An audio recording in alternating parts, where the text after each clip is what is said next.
ఈ ప్రపంచంలో నిన్ను బాగా అర్థం చేసుకునే వ్యక్తి ఎవరు అని అడిగితే ఒక్కొక్కరికి ఒక్కొక్క ఆన్సర్ ఉంటుంది.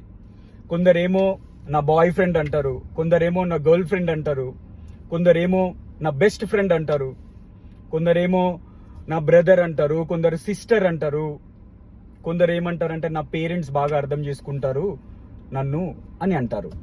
కరెక్ట్? ఎస్, అది కొంతకాలం మాత్రమే. ఈ ప్రపంచంలో నిన్ను పూర్తిగా అర్థం చేసుకున్న వ్యక్తి ఒక్కడే ఒక్కడు.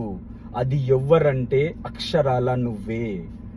ఇది గ్రహించిన నాడు నువ్వు ప్రశాంతంగా ఉండగలుగుతావు. ఇది గ్రహించనంత వరకు నీ బాధ అనేది వెంటాడుతూనే ఉంటది.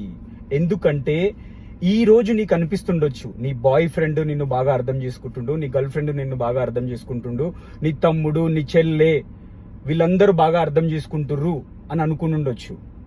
ఆర్ నీ బెస్ట్ ఫ్రెండ్ ఎన్నో సంవత్సరాలు కలిసి చిన్నప్పుడు చదువుకొని రైట్ ఒక స్టేజ్ వరకు వచ్చిన ఫ్రెండ్ నన్ను బాగా అర్థం చేసుకుంటున్నాడు అని అనుకుంటుండొచ్చు.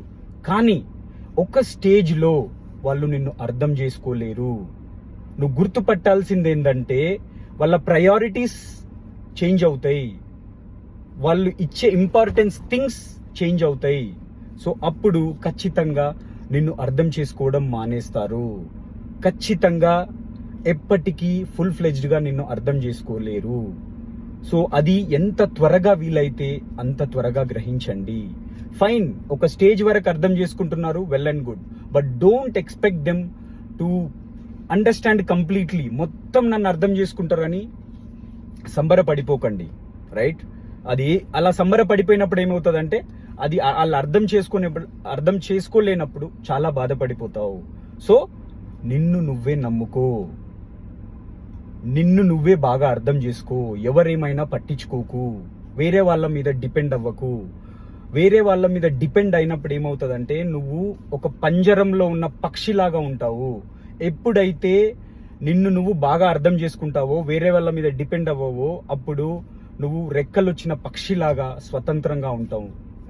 ఇది రాసి పెట్టుకో. సంతోషం నీ సొంతం అవుతుంది. సో ఫ్రెండ్స్, ఎప్పటికీ ఎన్నటికీ ఎవ్వరు నిన్ను పూర్తిగా అర్థం చేసుకోలేరు. ఎందుకంటే వాళ్ళ థాట్ ప్యాటర్న్స్ వేరు, వాళ్ళ ప్రయారిటీస్ వేరు. గుర్తుపెట్టుకో, రాసి పెట్టుకో.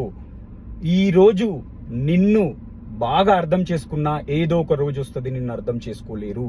సో ఎవరిని ఎక్స్పెక్ట్ చేయకండి అర్థం చేసుకోవాలని. టైం వేస్ట్ అస్సలు చేసుకోకండి. Time is very precious. నువ్వు ఏమనుకుంటున్నావో, నీకు ఏం అర్థమైందో అదే చేసుకుంటూ వెళ్ళిపో.